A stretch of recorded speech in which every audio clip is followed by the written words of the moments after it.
안녕하세요. 머니투데이 선임기자 오동입니다. 지난번 유튜브에서 말씀드린 삼성물산과 제일모직 합병 재판의 핵심 쟁점인 합병 비율에 이어서 오늘은 삼성바이오로직스 콜옵션 부채에 대해서 시시비비를 따져보겠습니다. 콜옵션 부채, 말만 들어도 사실 골치가 되게 아프죠. 쉽게 설명하면 콜은 산다는 뜻이고 옵션은 선택권, 그리고 부채는 빚이라는 얘기죠. 근데 풀면 주식이나 이런 거를 살 수 있는 선택권에 딸린 빚이라고 이해하면 되는데요. 뭐 이렇게 이야기해도 사실은 복잡하죠. 제가 친구 A하고 친구 B 두 친구가 만약에 집을 산다라고 하면 이 콜옵션 부채가 어떻게 되는지를 간단히 한번 설명을 해보겠습니다. 친구 A는 돈이 좀 많은데 집에 대한 뭐 이해도라든지 건축에 대한 이해도가 좀 떨어지는 친구가 있고요.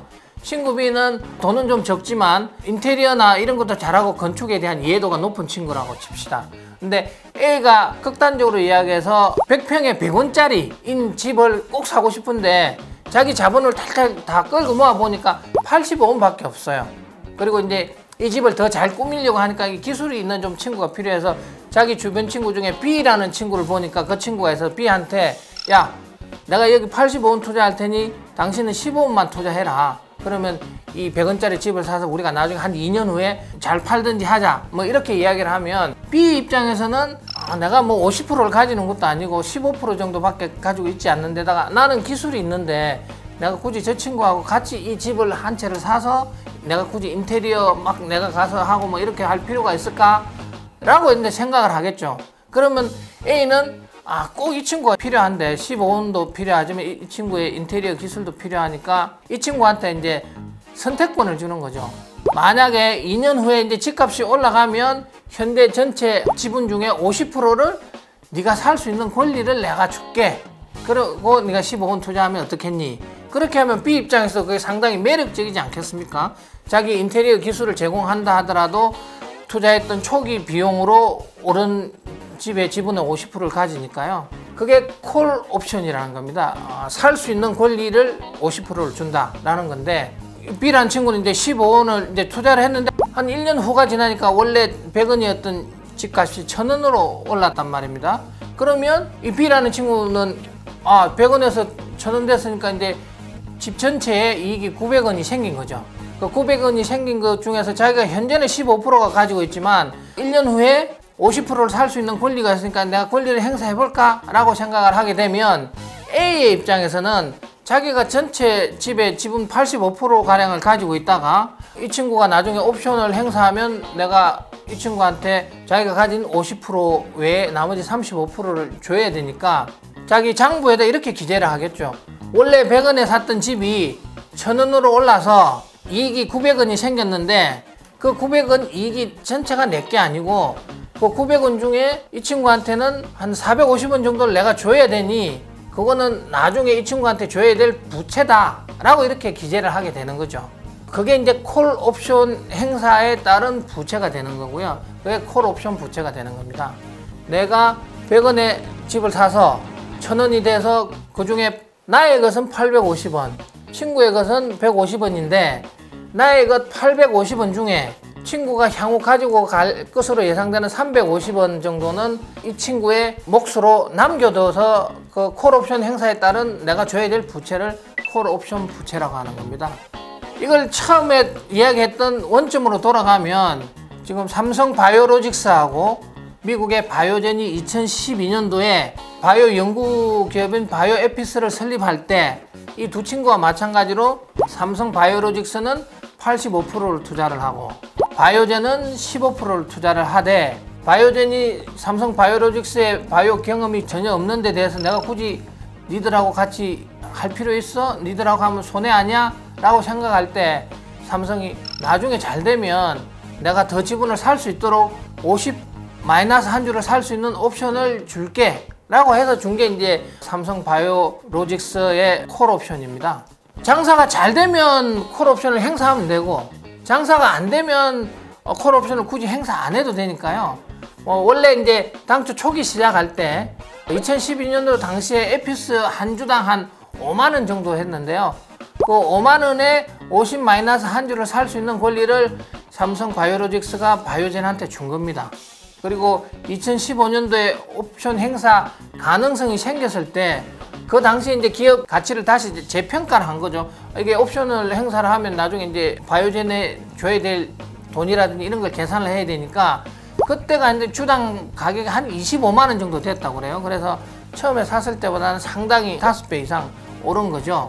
그렇게 해서 바이오젠이 옵션을 행사할 경우에 에피스에 대한 삼성의 지배력이 떨어지고 독립된 경영을 할 수 없어서 2015년도에 사업보고서에 에피스를 종속회사에서 관계회사로 전환하고 회계 방식을 바꾼 겁니다.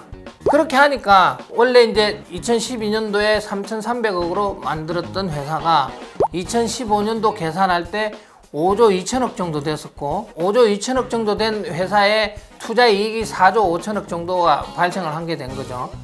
아까 이야기한 것처럼 집을 100원에 샀는데 그게 1,000원이 됐으면 그 갭 900원이 이제 투자 이익이 된 거고, 요 바이오로직스를 예를 들면 4조 5천억이 투자 이익이 된 건데 그 4조 5천억이 올곧이 삼성 바이오로직스 게 아니고 바이오젠이 지분을 50% 마이너스 한 주를 사게 될 경우에 줘야 되는 돈, 아까 친구한테 줘야 될 한 350원 정도, 그게 이제 콜옵션 부채인데 1조 8천억이 되는 거죠. 그래서 장부에는 투자 이익하고 부채를 같이 적는 겁니다. 회계의 가장 기본이 뭐냐면 대차 대조표상의 왼쪽에 차변, 오른쪽이 대변인데 차변에는 자산, 대변에는 부채를 이렇게 기재하게 되는데요.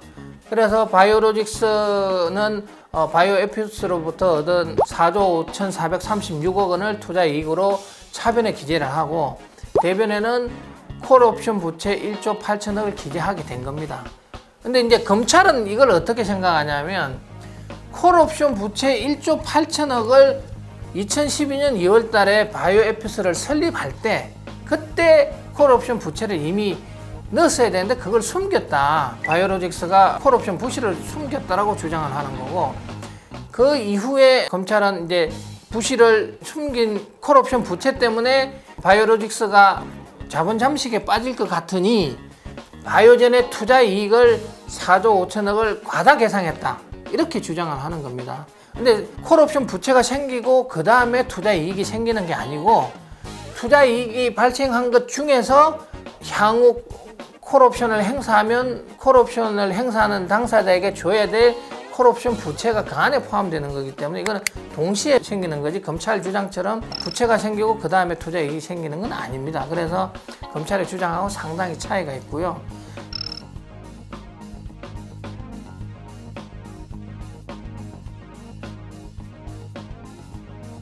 또 옵션 계약 내용을 숨겼다 라고 이제 검찰이 주장을 하는데, 변호인 측은 2014년 사업보고서에 바이오젠이 에피스의 지분 49.9%를 인수할 수 있는 콜옵션 권리가 있다고 이미 기재를 해놨고요.